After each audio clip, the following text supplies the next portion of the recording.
You wrote an article, or at least were cited in an article for the Chicago Tribune titled "Three Misconceptions About Remote Work and How to Manage Them" in February of last year. And those three misconceptions were: productivity does not equal hours worked, access does not equal connection, and less commute time does not equal more sleep. And I'd love if you could break each of those down for us and give a little bit more context on each of those pillars, and anything else that feels worth mentioning around remote work as well, because a huge amount of people listening to this are working remotely.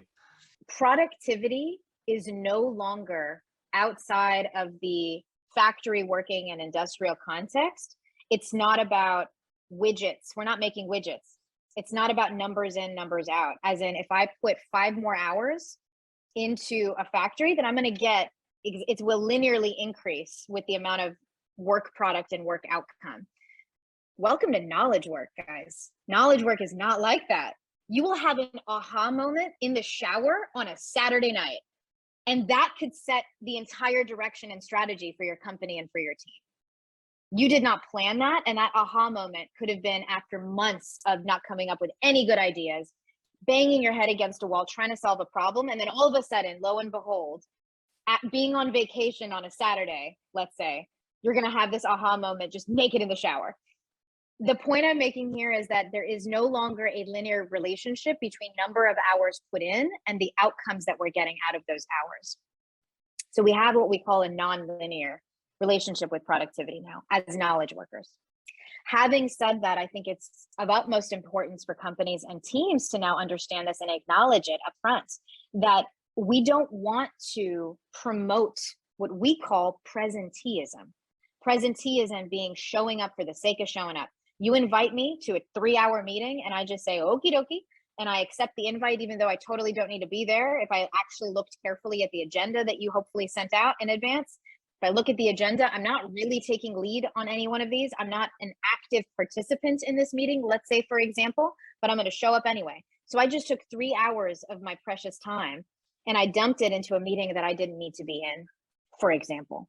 Right? We want to make sure that the people that are working with us on our teams, the people that are working in our companies, we ourselves are respecting our brains, respecting our own work enough so that we feel the confidence, the autonomy to be able to say, that is not a good use of my time and I'm going to opt out of that. You know what is a good use of my time? Blocking off an hour and getting this important piece of work done.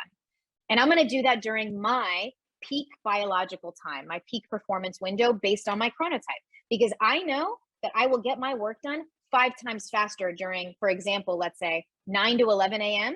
than if I were to wait and punt this to the afternoon. Because come 2, 3 o'clock, I am just feeling brain dead every single day. And I let my entire morning be littered with meetings, for example. So I think the big ask here, I have this saying that I've been sort of pushing recently, and that is that we are better than life's default settings. We're better than our digital devices default settings, like just in general. I am better than the default settings. And I just really want people to acknowledge that, embrace that as a lifestyle, especially as it relates to how we work together. Because the default settings are not there to help us, that they're just the default. You need to go in and customize it because we're better than that.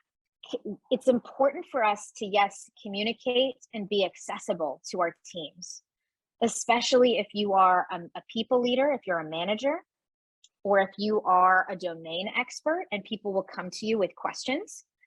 You don't want to be the blocker on the team where someone is waiting for you to be unblocked, for example.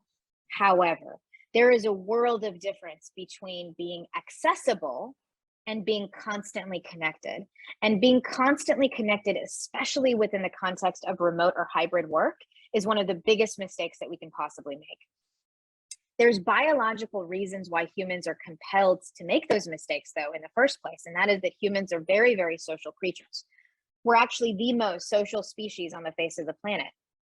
We are so deeply tied to one another. We care so deeply about one another and what everybody thinks, and being accessible and being available and not seeming like we're MIA or letting somebody down, that we will overcorrect and we will be accessible and available all day, every day. I'm not suggesting we go dark and then you just say like, oh, there's all these walls up and you'll never get a hold of me. No, of course not. Of course not. However, the key here is to develop what we call a communication escalation path. Communication escalation path could be literally as simple as saying, hey, guess what? Email me if you need something in the next day or so, if it's non-urgent. If you need something in the next 2 to 3 hours, please send me a message, a chat message of some sort, because I'm going to check that more often. If it's an absolute fire, like drop everything you're doing emergency, please pick up the phone and call me. Why is somebody sending you a digital letter when there's an emergency? Like, pick up the phone. If the house is on fire, don't like send me an email about it. Like, call me. Like, there's got to be an escalation, like a way that we're communicating in a way that makes sense and is efficient. I'd love your thoughts, Sahar, on what you're seeing with the clients you work with around the commute times that is being saved is getting reallocated toward generally, and how people can make sure that it gets reallocated effectively.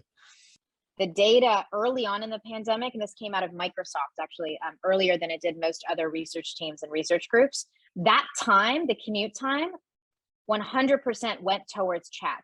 I was on multiple talk shows and podcasts. We were talking about this research a year and a half, 2 years ago. And I was one of those voices saying, guys, everybody, hold on, let's take a breath here. It's a pandemic.